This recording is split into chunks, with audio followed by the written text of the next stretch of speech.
but she definitely always wore the pants in the relationship, and you need a really powerful together guy that knows who he is to handle someone like that. My mom always told me, don't you ever feel like you need a man, and always have your effing money, so that you are not beholden to him to take care of you.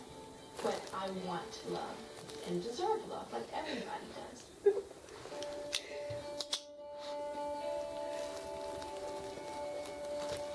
I was doing America's Next Top Model for a couple of cycles and had just started my talk show. But I made a decision that I was going to walk away from modeling. I felt like I needed to leave the fashion industry before it left me.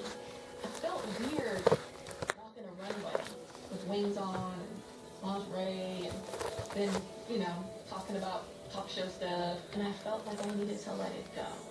She really had to figure out psychologically what's going to happen to me now. There was a bit of her identity that went with that full model persona. I don't think she made a big mistake.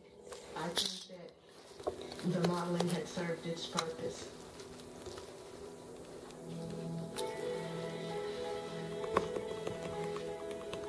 Okay, so new chapter in Tyra's life. Her talk show is over, and I'm like, this is great. You have some more time to yourself. You can relax and, take some vacation.